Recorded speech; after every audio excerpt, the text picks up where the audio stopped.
Hi and welcome to day 3 of level 3 of our beginner yin yoga course. Again, we are continuing with blocks, however you won't need them until the very end because we will do a very special version of Savasana. And until then, we'll be revisiting some of the poses we have done and also learning something new. Today is more of an upper body kind of day. We'll be focusing a lot on our shoulders. So of course we will begin with a neck stretch. You can remain in an easy seat if you are in an easy seat, or move into a kneeling position. I think you already know that I prefer it this way. So we're just going to bring our right ear to the right shoulder and then bring the left arm out by our sides. Just leaning into this stretch, and we'll stay here for a little while.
Deepen your breath, and with the help of your right hand, return your head to center. We're just going to do the same on the other side. So the left ear comes to the left shoulder, and extend your right fingers out to the side. They can come down to the mat. Feeling the stretch on the side of our neck. And just rest here.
And deepen your breath.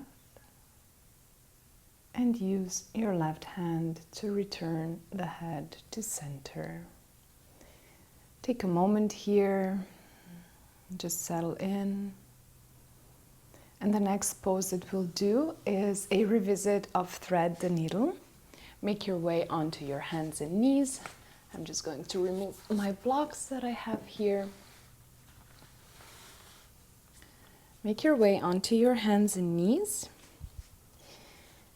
And as I already said the first time we did the pose, you can try to bring your right hand just slightly in front.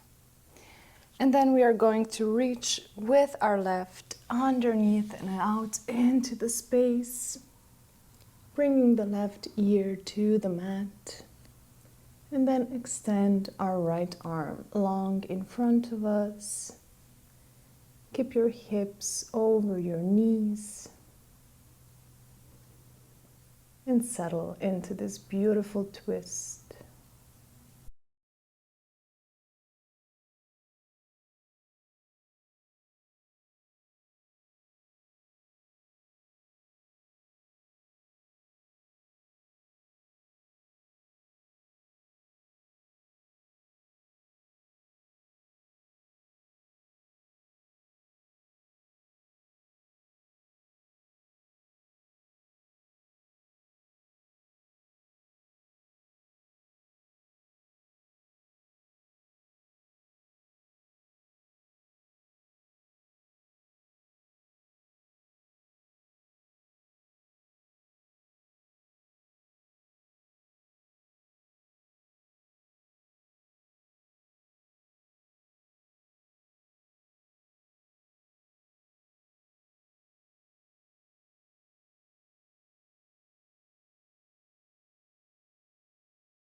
And deepen your breath.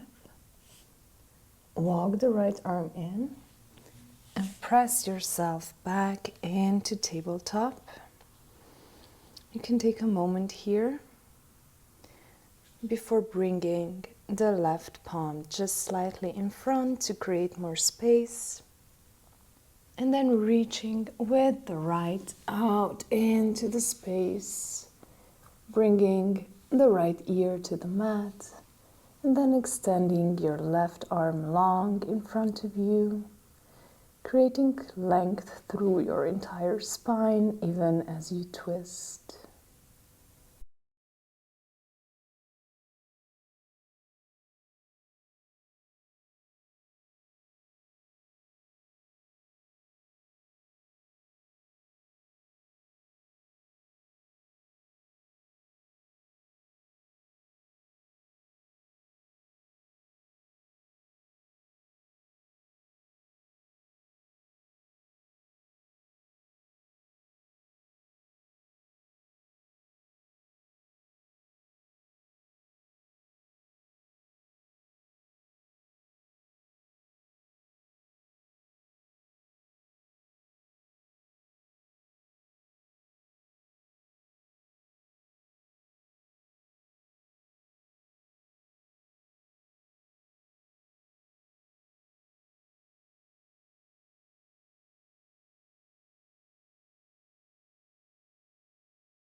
Deepen your breath.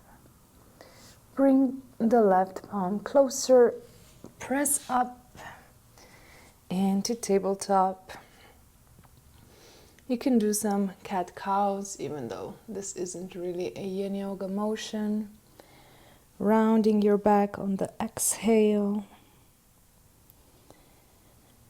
And then curving down, opening through your chest on the inhale. This is just a really nice way to warm up as well as release the spine.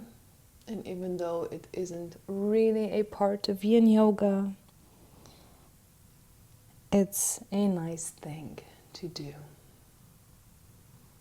Then just come back to neutral and make your way onto your belly. You can move into a Sphinx. So the elbows come under the shoulders. I need to find myself in all the hair. The elbows come under the shoulders. You shine the chest forward as you press through the tops of the feet and send the pubic bone down so that you aren't really using your glutes, because that can create some compression in your spine. But also, if you want to try a slightly deeper back bend, you can move into seal.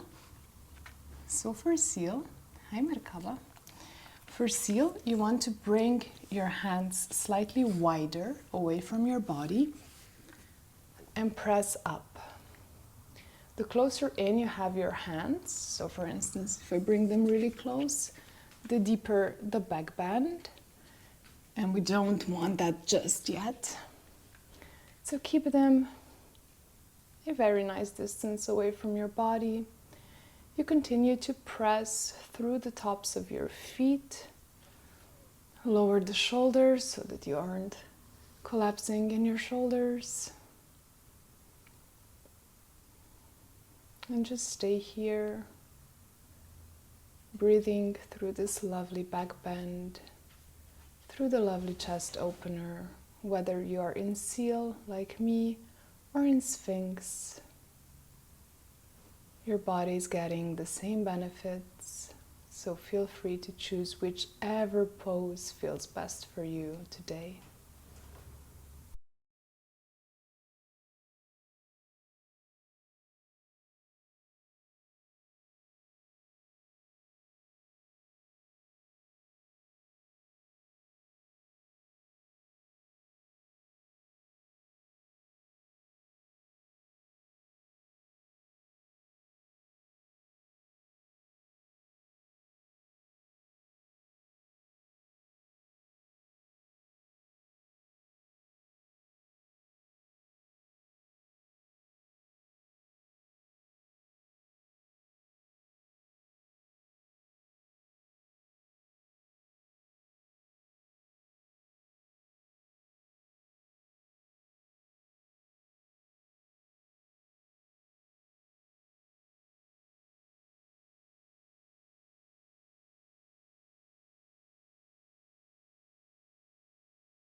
And then gently lower yourself down and just push back into a child's pose. You can do whichever variation suits you best, so either with the legs together, folding over your thighs, or with the knees apart and folding between them. Your arms can be out, extended in front of you, or facing back by your side. Just choose what works for you today and settle here.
Begin to deepen your breath and slowly roll yourself back up to kneeling. Again, take a moment here, adjust any clothes that might need adjusting. Take another breath. And now grab your blocks and we're going to do a very special version of Savasana. By now you already know a bit how your legs are when you go into Savasana. You can of course lie down first and then adjust, but I find that that is just way too much unnecessary movement when we enter our resting pose. So you take your blocks, bring your legs into your Savasana, and place the block underneath the knee. Now, I don't mean exactly underneath the knee, although you can if that feels good to you. Usually it's better if you put it a little more under the thigh, so it's still supporting the knee, but more of the weight is on the thigh. This can bring some sensations because this actually supports our lymph flow. We have a lot of lymph nodes here. So try to figure out if this is perhaps creating too much sensation, you can bring the block lower as well, so more towards the calf. Just take some time, explore what actually feels nice for you. You don't have to rush this process at all. This is your time to familiarize yourself. And of course, because we are entering Savasana, we want this to really feel good. And it does feel good. Something about bending the knees and resting like this really changes how our Savasana feels. So just do your thing, explore as much as you want to. And then you can come to lie down on your back when you're ready. You can still move a bit around. See, are the blocks fine? And if you notice that they are fine, then you can just lie down. Relax your arms by your sides. Let your legs really rest on those blocks. And settle into Shavasana. If you are still adjusting, no worries at all. Just come join us when you find what really works for you.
If you are ready to come out of Savasana, begin to wiggle your fingers and toes. You can take a stretch if that feels good. And then just moving off your blocks, roll onto one side.